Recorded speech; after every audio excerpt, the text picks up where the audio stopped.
مالی وسائل جتنے ان کے پاس موجود تھے وہ سارے انہوں نے دین کو دیے. تبلیغ دین، اشاعت دین، ترویج دین، تشریحات دین، کتاب و سنت کے ابلاغ کے لیے جو وہ کر سکتے تھے انہوں نے سر دھڑ کی بازی لگا کے وہ کام کیا. آج جو دین ہم تک پہنچا ہے تو یہ اس دین میں وہ جو مخلص لوگ تھے جنہوں نے صحیح معنوں میں جد و جہد کی تھی، یہ ان کی برکت ہے کہ دین کی تعلیمات اللہ کے فضل سے ہمارے پاس موجود ہیں. اللہ تبارک و تعالیٰ نہ اپنے بندوں سے بڑی محبت فرماتا ہے، اور رب کریم تو ساری مخلوق سے ہی بڑا پیار کرتا ہے. لیکن اگر کوئی بندہ نیک بھی ہو، صالح بھی ہو، پرہیزگار بھی ہو، پھر تو وہ اللہ کا محبوب بن جاتا ہے. اور رب کریم کی یہ بھی منشا ہے، اللہ تعالیٰ کی یہ بھی رضا ہے کہ جس سے اللہ محبت کرتا ہے نا اس سے لوگ بھی محبت کریں. قرآن مجید میں اللہ کریم نے فرمایا ان الذین آمنوا وعملوا الصالحات سیجعل لهم الرحمن ودا. بے شک جو لوگ ایمان لانے کے بعد نیک اعمال کریں، رحمان لوگوں کے دلوں میں ان کی محبت پیدا فرما دے گا.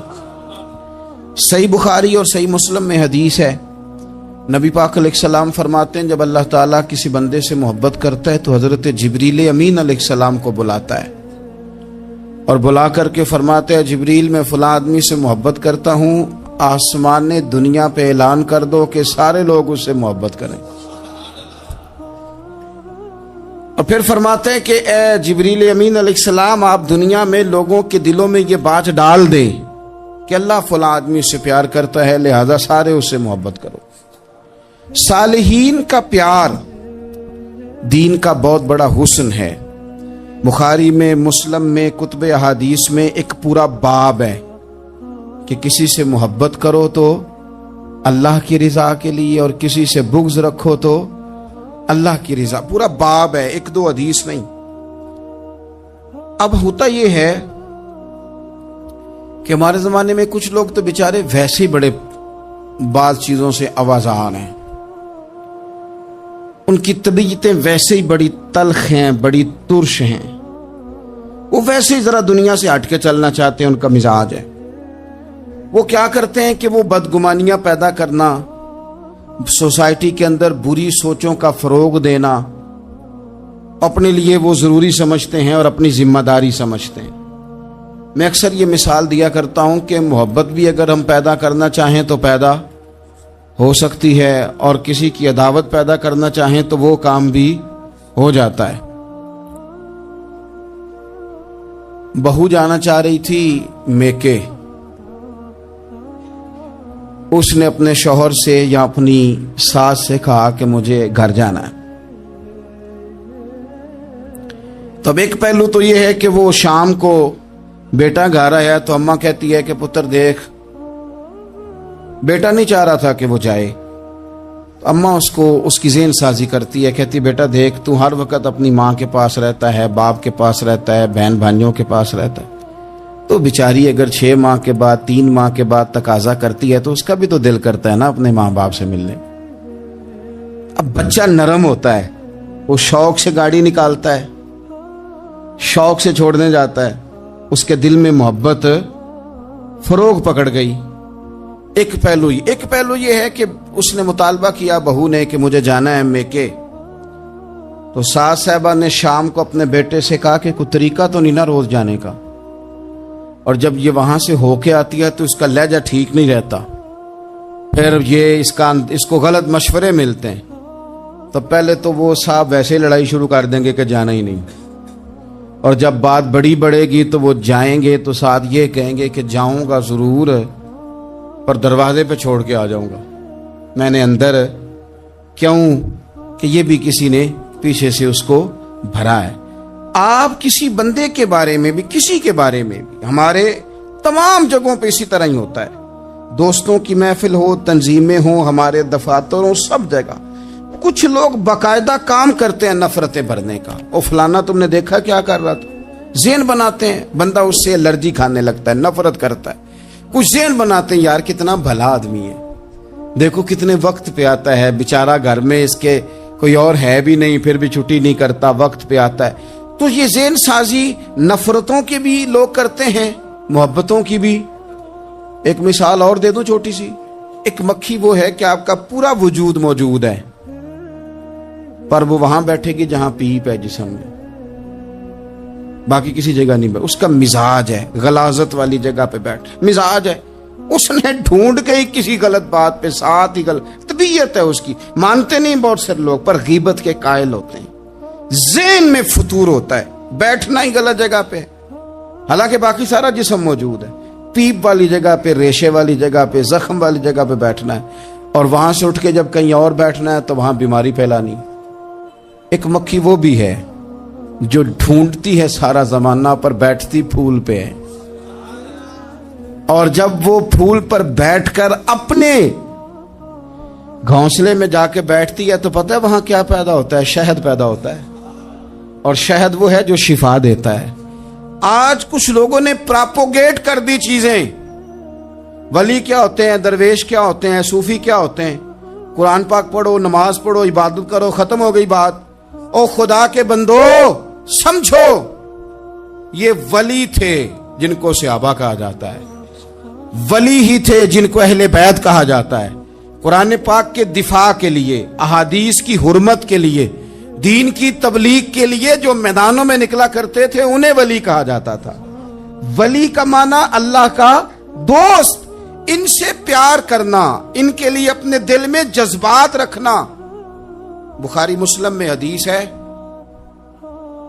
نبی پاک علیہ السلام نے فرمایا جو دو لوگ رب کی رضا کے لیے آپس میں پیار کریں، جو اللہ کی رضا کے لیے آپس میں پیار کریں، اللہ ان دونوں سے محبت فرماتا ہے۔ آپ غور کریں، اللہ کے نیک بندوں کا پیار۔ سال داتا گنج بخش علی حجویری رحمت اللہ علیہ نے کشف المعجوب شریف میں لکھا ہے، خواجہ حسن بصری کا قول۔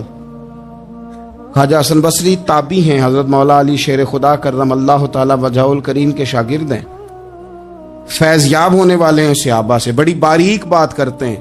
فرماتے ہیں برے لوگوں کی صحبت میں نہ بیٹھنا، برے لوگوں کی باتیں نہ سننا۔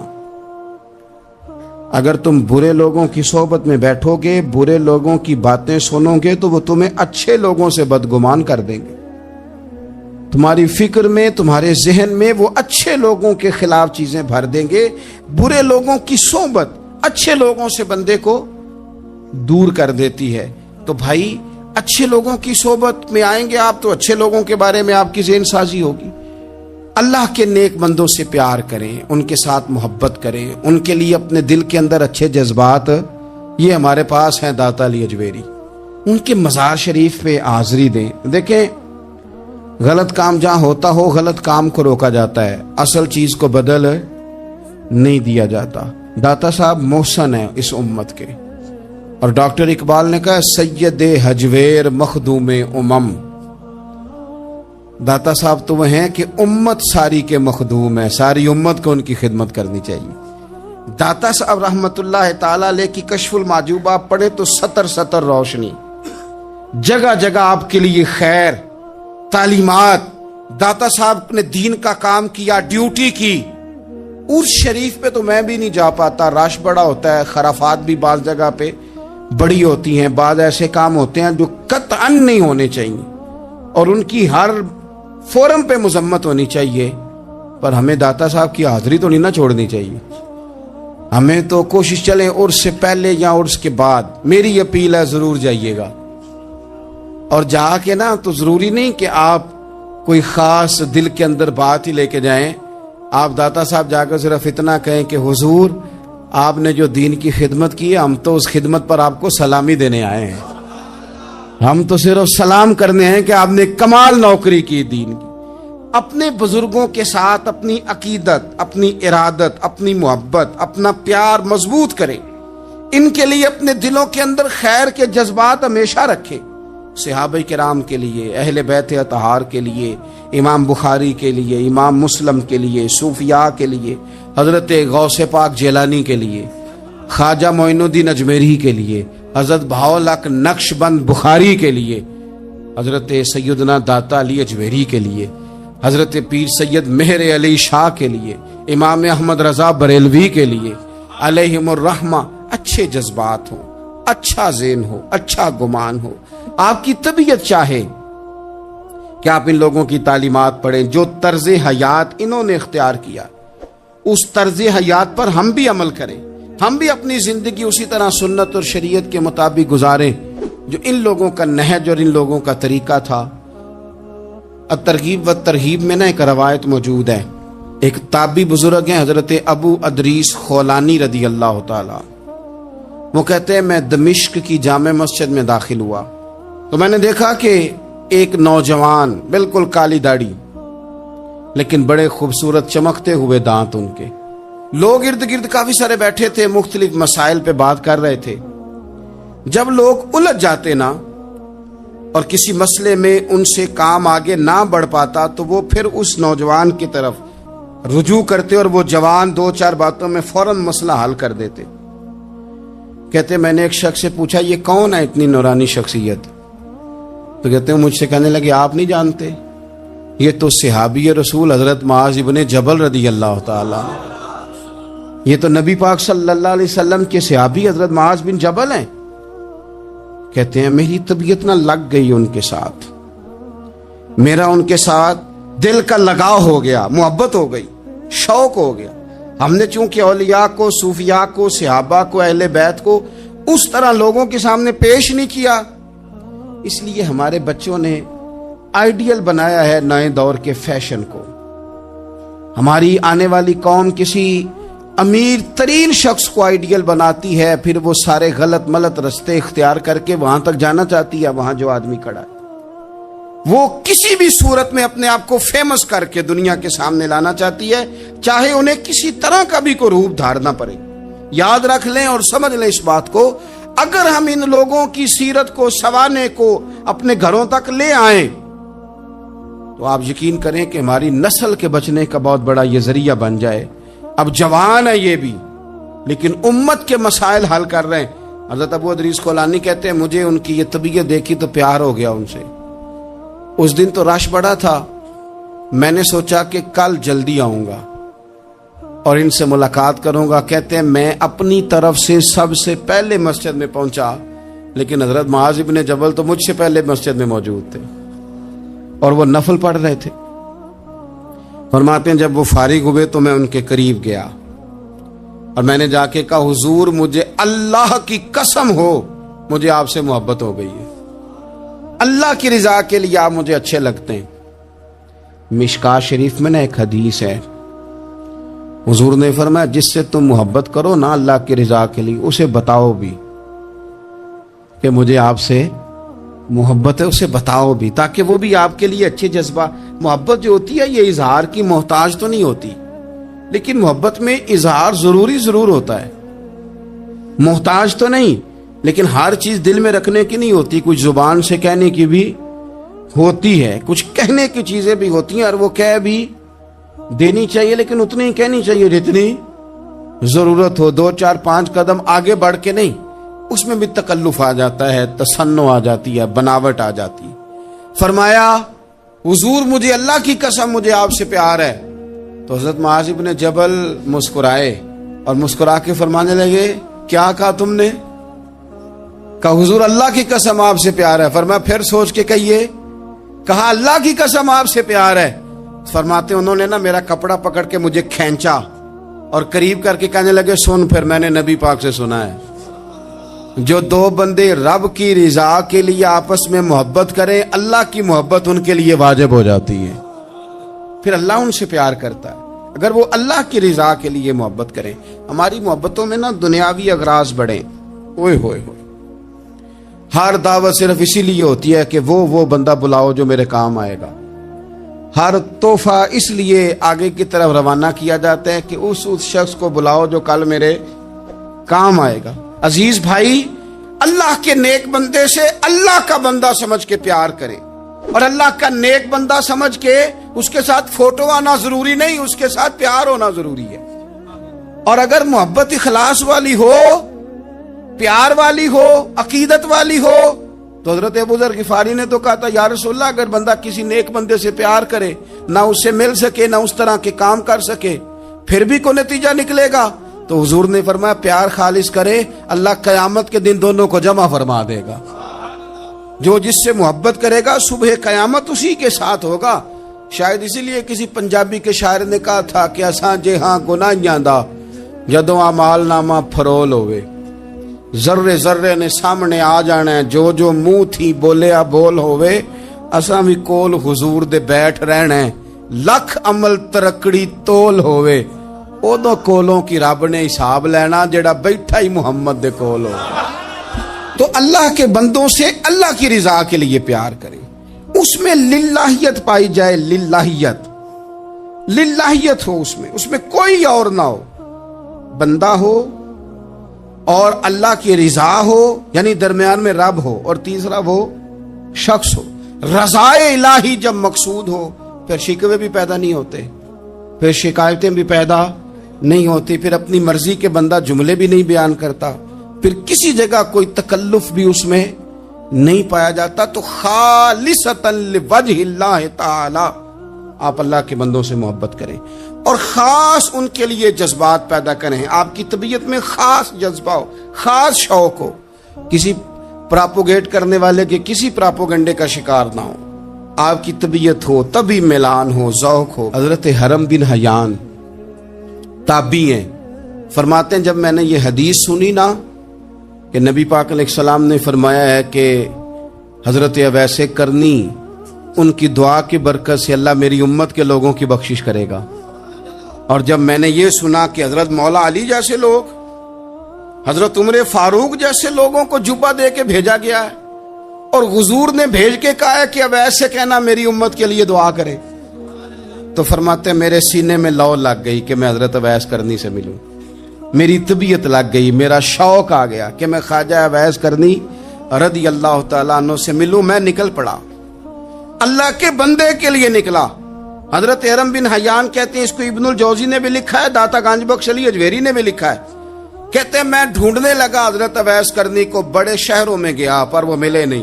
داتا صاحب کہتے ہیں وہ حال والے آدمی تھے، ان پر بھی حال تاری رہتا تھا، اسی کسے دے کچھ نہیں جے لگ دے تے نہ کوئی ساڈا دردی، وہ بھی اپنی کیفیت میں رہتے تھے۔ داتا صاحب نے لکھا ہے جب دنیا ہستی تھی حضرت اویس کرنی رویا کرتے تھے، اور جب لوگ روتے تھے تو وہ ہنستے تھے، وہ سادہ غذا کھاتے تھے، کسی سے کوئی لین دین نہیں، اپنے طرز کلام، اپنی زندگی۔ یہ لوگ بھی بڑے شاندار ہوتے ہیں، فرماتے ہیں کہ وہ اپنے حال میں رہتے تھے۔ حضرت حرم بن حیان کہتے ہیں میں نے بڑی جگہ ڈھونڈا، پر میں جہاں جاتا لوگ کہتے ہاں گندمی رنگ والے، ہاں جن کے چہرے پر کچھ برس کے داغ ہیں، وہ جن کا چہرہ اور وجود بڑا روب والا ہے، وہ اویس کرنی۔ کہتے ہیں میں ڈھونڈتا جس شہر میں جاتا لوگ کہتے وہ آئے تھے پر چلے گئے۔ وہ کسی نے کہا تھا نا اویسیوں میں بیٹھ جا، بلالیوں میں بیٹھ جا، صفیں تو سب بچھی ہیں تو عشق والیوں میں بیٹھ جا۔ فرماتے میں وہ صفیں تلاش کرتا ڈھونڈتا، نہ ملے مجھے، بالآخر میں عراق پہنچ گیا، نہر فرات کے کنارے ساری دنیا سے علیحدہ ہو کے وضو کر رہے تھے۔ کہتے ہیں میں پیچھے کھڑا ہوں، میں نے جا کہا السلام علیکم، تو حضرت اویس کرنی چہرہ اٹھا کے کہنے لگے وعلیکم السلام حرم بن حیان۔ تو میں نے کہا حضور آپ مجھے جانتے ہیں؟ فرمانے لگے عارف تو روحی من روحی کا، میری روح تیری روح کی جاننے والی ہے۔ کہتے ہیں میں نے کہا حضور کو نصیحت کر دیں، تو فرمانے لگے پہلی نصیحت تو یہ ہے کہ آج کے بعد مجھے ملنے نہ آنا، میں نہیں پسند کرتا، میں تنہا رہنا چاہتا ہوں، مجھے نہیں شہرت اچھی لگتی، میرا نہیں دل کرتا لوگ میرے پیچھے بھاگیں، آج آیا ہے آج کے بعد نہ آنا، بس چھوڑ دے مجھے میرے حال پہ، میں اپنی زندگی اپنے حساب کے مطابق گزارنا چاہتا ہوں، تو آج کے بعد نہ آنا۔ اور پھر فرمانے لگے اگلی نصیحت یہ ہے کہ جو رب نے تجھے دے دیا ہے نا اس پہ راضی ہو جا، اگر اس پہ راضی نہیں ہوگا تو تکلیف میں رہے گا۔ فرماتے میں نے پھر کہا میرے لیے دعا کر دے، تو انہوں نے ہاتھ اٹھائے، کہنے لگے یا اللہ میری اور اس کی جنت میں ملاقات کرا دینا۔ تو انہوں نے چہرے پہ ہاتھ پھیرے اور فرمانے لگے اب تو جا، میں کوشش کروں گا تجھے دعاؤں میں یاد رکھوں، تو بھی کوشش کرنا مجھے دعا میں یاد رکھنا۔ فرماتے ہیں یہ کہتے کہتے نا وہ رستہ بدل گئے، اور گلی کا کونا وہ جب مڑے تو پھر میں ڈھونڈتا رہا، دوبارہ زندگی بھر ملے نہیں، لیکن میرا پیار سچا تھا، وہ مجھے ویسے تو نہیں ملے پر خواب میں کئی دفعہ مل جاتے ہیں۔ اور خواب میری وچ بھی آیا ماہی، تے میں پھر وہ گل وچ پا لئیاں باواں، تے ڈر دی ماری اکھ بھی نہ کھولا کتے پھر بچھڑ نہ جاواں۔ فرماتے ہیں مجھے محبت ہو گئی، خواب میں زیارت ہو جاتی۔ اچھے لوگوں سے پیار کریں، اچھے لوگوں کی طرز اختیار کریں، ذہن کو جتنا مثبت کر سکتے ہیں، جتنا منفی خیالات سے دور کر سکتے ہیں اتنا کریں۔ اپنی اصلاح اسی وقت ہوگی جب آپ کسی اصلاح والے کے قریب بیٹھیں گے، اچھے لوگوں کی سنگت اختیار کریں گے، اچھے لوگوں کی طرف آپ سفر کریں گے، پھر آپ محسوس کریں گے کہ بڑی ساری آسانیاں اللہ تعالیٰ نے ہمارے لیے پیدا کی ہیں۔ رب تعالیٰ ہمیں سمجھنے کی توفیق عطا فرمائے۔